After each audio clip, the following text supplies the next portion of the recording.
A gente vai agora ver por que esse formalismo de operador densidade é útil para a gente descrever sistemas quânticos em que a gente não sabe completamente o estado do sistema, tá?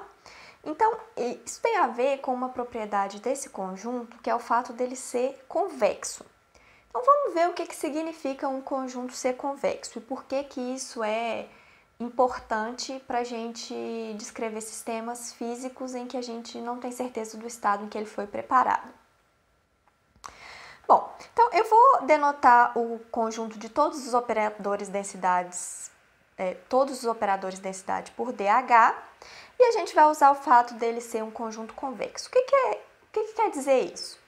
Então eu digo que um conjunto C, um subconjunto de um espaço vetorial C, é convexo se toda vez que eu tiver dois elementos desse conjunto C, todos esses outros elementos que podem ser escritos dessa forma, em que P é um número entre 0 e 1, também são contidos em C. Então, geometricamente, o que isso significa? Isso significa que o segmento de reta que liga U e V está sempre também contido em C. Vamos ver alguns exemplos. Bom, antes disso, esses vetores aqui, né, esses elementos dessa forma, são chamados de combinações convexas de U e V e são exatamente os pontos que estão nesse segmento de reta. A posição desses pontos é dada pelo P, ok? Bom, então vamos ver alguns exemplos. Então, aqui a gente tem exemplos de dois conjuntos convexos. Então, se eu pegar quaisquer dois elementos aqui, o segmento de reta que liga esses dois elementos está contido nesse conjunto, e a mesma coisa aqui, se eu pegar quaisquer dois elementos, o segmento de reta que liga esses dois pontos também está contido nesse conjunto, mas isso não é verdade para esses dois conjuntos aqui, tá? Então, por exemplo, se eu pegar esse ponto e esse ponto, o segmento de reta que liga esses dois pontos está fora do conjunto C. Então, se a gente olhar aqui, essa parte do segmento de reta está fora do conjunto. E a mesma coisa aqui. Então, se eu ligo esses dois pontos,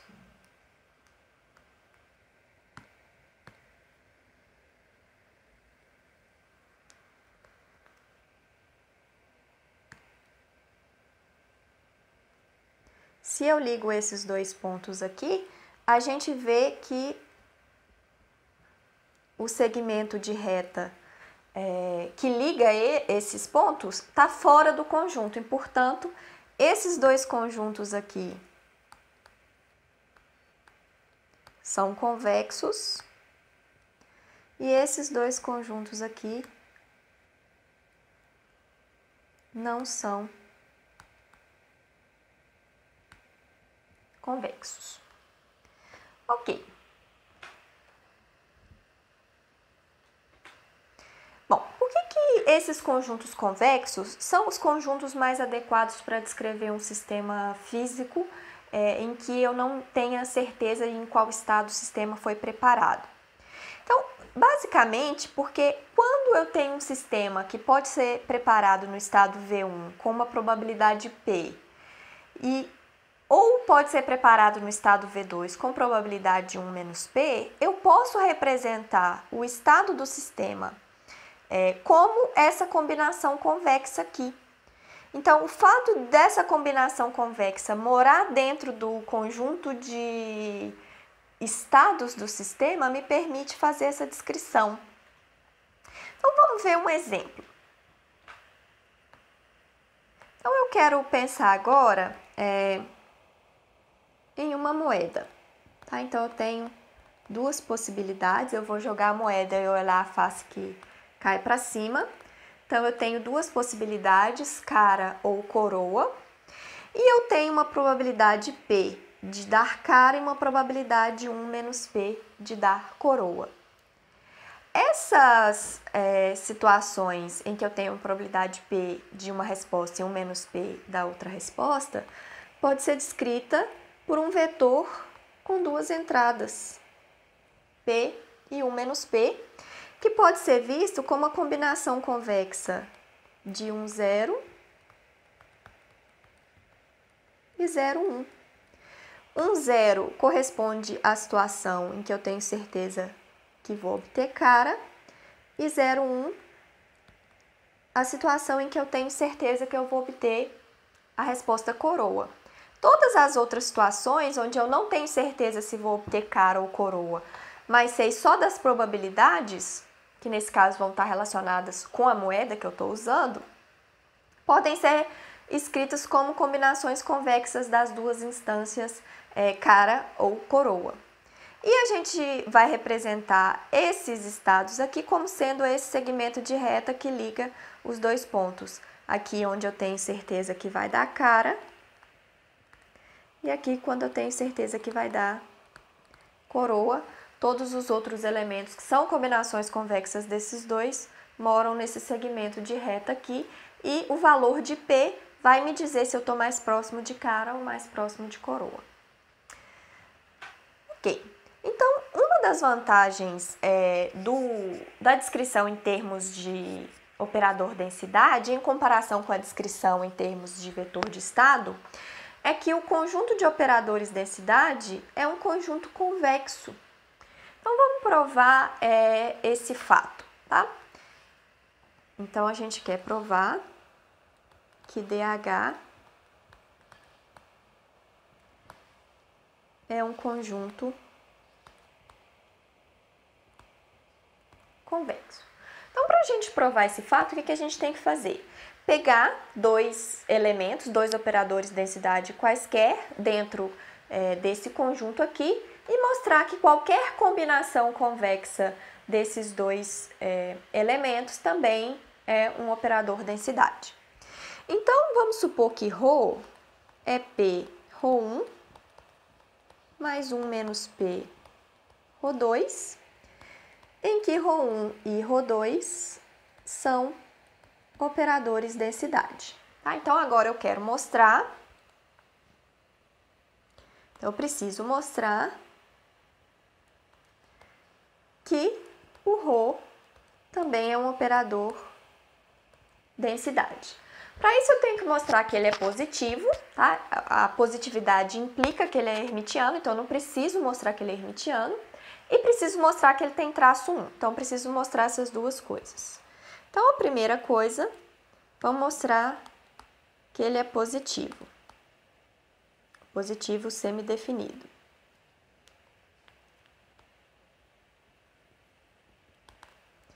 Bom, então, para isso, eu tenho que fazer essa continha aqui.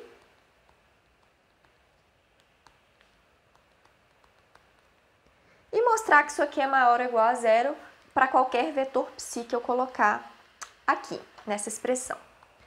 Bom, então, isso aqui é a mesma coisa que P ρ1 mais 1 menos P ρ2. E da linearidade desses produtos matriciais envolvidos aqui nessa expressão, isso aqui é a mesma coisa que P psi ρ1 psi mais 1 menos P psi ρ2 psi. Mas como ρ1 e ρ2 são operadores de densidade, eu sei que isso aqui é sempre maior ou igual a zero e que isso aqui também é sempre maior ou igual a zero. Mas aqui eu estou multiplicando um número positivo por outro número positivo, então a gente lembrando que o P é positivo e 1 menos P também é positivo, né? Lembrando que o P é um número entre 0 e 1. Então, tanto P quanto 1 menos P são positivos e, portanto, isso aqui tudo é positivo porque é uma soma de termos positivos. Ok. Então, o operador ρ, isso aqui implica que ρ é positivo semidefinido. Agora, além de mostrar a positividade de ρ, a gente tem que mostrar que o traço de ρ vale 1. Mas isso também é fácil pela linearidade do traço, né? O traço de ρ é traço de P ρ1 mais 1 menos P ρ2. E pela linearidade do traço, isso aqui é P traço de ρ1 mais 1 menos P traço de ρ2. Isso aqui é igual a 1 e isso aqui é igual a 1, porque tanto ρ1 quanto ρ2 são operadores de densidade, e, portanto, isso aqui é P mais 1 menos P, que é igual a 1, e isso implica que o traço de ρ é 1. E toda essa conta que a gente fez implica que ρ é um operador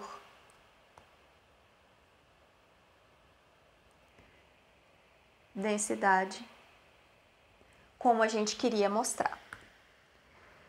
Ok, então isso prova que esse conjunto de operadores de densidade é um conjunto convexo, e isso permite que a gente represente estados quânticos cujos estados não são completamente conhecidos. Bom, então como que a gente vai fazer isso? Suponha que um sistema quântico foi preparado no estado ρi com probabilidade pi. Tá? Então, eu não sei exatamente qual é o estado do sistema, pode ser qualquer ρi desses aqui, mas eu sei qual é a probabilidade dele ter sido preparado em cada uma dessas opções. Esse conjunto dos estados com as respectivas probabilidades é o que a gente chama de um ensemble. E esse ensemble, ele pode ser descrito por um operador densidade. Então, a gente vai adicionar uma condição agora ao nosso postulado 1, que diz o seguinte, que o estado associado a esse ensemble é essa soma convexa aqui. Então, a esse sistema que pode ter sido preparado no estado ρi com probabilidade pi, eu vou associar esse operador densidade aqui. Ok. E no caso de um estado, se esses estados ρi forem estados puros, né? Então a gente vai ter um ensemble de estados puros, a gente vai ter esse operador densidade descrito de forma análoga. Ok? Então observem que com isso aqui eu posso descrever sistemas quânticos para os quais eu não conseguia atribuir um vetor de estado específico se eu usar o formalismo de vetor de estado que a gente viu anteriormente, porque agora eu tenho várias possibilidades, eu não consigo dizer um único vetor de estado associado a esse sistema, mas eu consigo associar a ele um operador densidade, que é essa soma convexa aqui. Bom, esse postulado está de acordo com o que a gente espera do postulado 3'. Vamos ver por quê. Bom, então, o que o postulado 3' fala? Ele fala que a probabilidade de obter uma resposta I em um teste associado aos projetores PI é traço de ρ PI. Bom, mas se o estado é ρj com probabilidade PJ, a gente esperaria que a probabilidade de obter a resposta I é igual à soma em J da probabilidade de ter o estado J vezes a probabilidade de obter a resposta I, dado que eu tenho o estado J. Mas isso aqui é a mesma coisa que a soma em J de PJ vezes traço de PI ρj, a probabilidade de obter a resposta I, dado que eu tenho o estado J, que é a mesma coisa que, pela linearidade do traço da soma em J de PI ρJ, PJ, PI ρJ, que é a mesma coisa que traço de PI somatório em J de PJ ρJ, que é a mesma coisa que traço de PI ρ. Então, essa condição aqui, que a gente espera da noção de probabilidade, ela está consistente com o que é dado pelo postulado 3'. Tá? Então, a gente pode recuperar, se o estado do sistema não é completamente conhecido, mas eu sei essa condição de que o estado preparado é ρJ com probabilidade PJ, eu posso recuperar a probabilidade de obter a resposta I nesse ensemble, tanto diretamente do operador densidade ρ, quanto através dessa condição aqui, as duas são equivalentes, como deveria ser, né? Se essa condição aqui, se essas duas expressões não fossem iguais, isso significa que esse ρ aqui não seria uma boa descrição para o estado desse sistema. Mas como elas coincidem, por causa da linearidade do traço, o ρ passa a ser uma boa descrição para esse ensemble aqui. Ok, então a gente viu que o postulado 3' é consistente com essa representação do ensemble através do operador densidade ρ para as probabilidades. Vamos ver o que acontece quando a gente olha para o estado final. Então,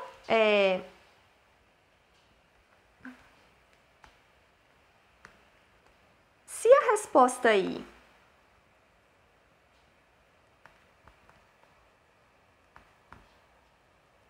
foi obtida, eu espero que o estado final do sistema seja ρJI, em que ρJI é o estado final se o estado inicial é ρJ e a resposta I foi obtida, com probabilidade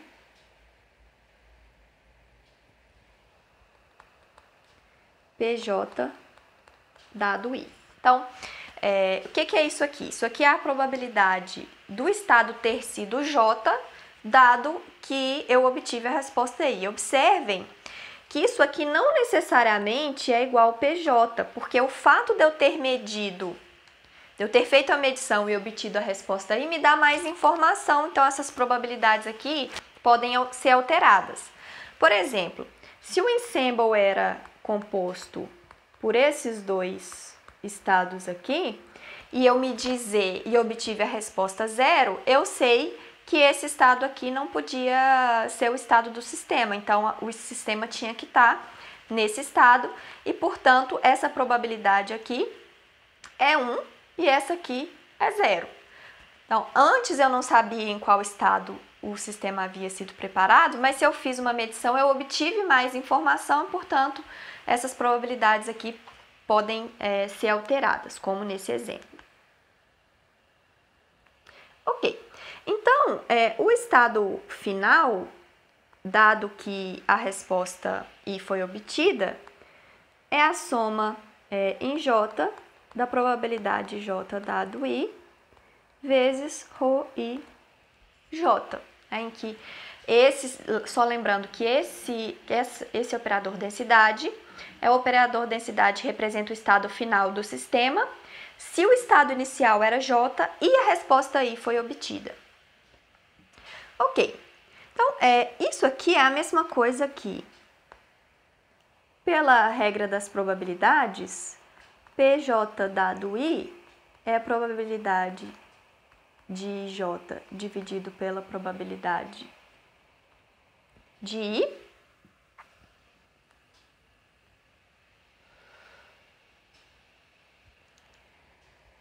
que é a mesma coisa que a probabilidade de I dado J, vezes a probabilidade de J dividido pela probabilidade de I. Então, isso aqui vai ser a mesma coisa, substituindo essa expressão aqui,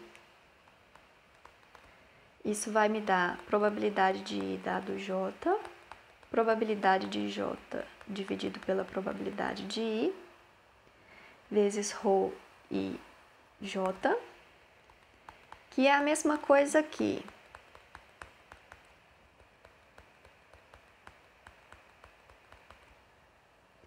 Traço, que é a mesma coisa aqui, PI, ρJ, PI, dividido por traço de PI, ρJ, PI. Mas isso aqui é a probabilidade de obter I, dado que o sistema foi preparado no estado J. Então, é a mesma coisa que isso aqui, portanto, esses dois termos se cancelam. E isso aqui é a mesma coisa que a soma em J de PJ, PI, ρJ, PI, dividido por PI. Agora, passando essa soma aqui, eu vou ficar com somatório em J. Passando a soma para dentro da multiplicação por PI, eu vou ficar com PI, soma em J,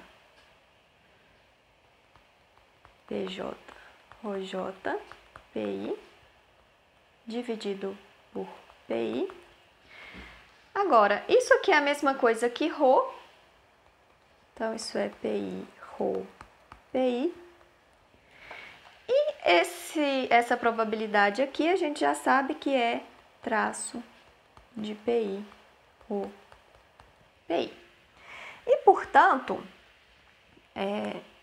se a gente calcular o estado final utilizando o que a gente espera da probabilidade após a resposta I ser obtida, a gente obtém exatamente a mesma expressão que é dada pelo postulado 3. Então, essa descrição em termos de soma convexa, ela é consistente com o que a gente espera da teoria da probabilidade do postulado 3. Então, ela é justamente o elemento que faz a ponte entre essas duas previsões.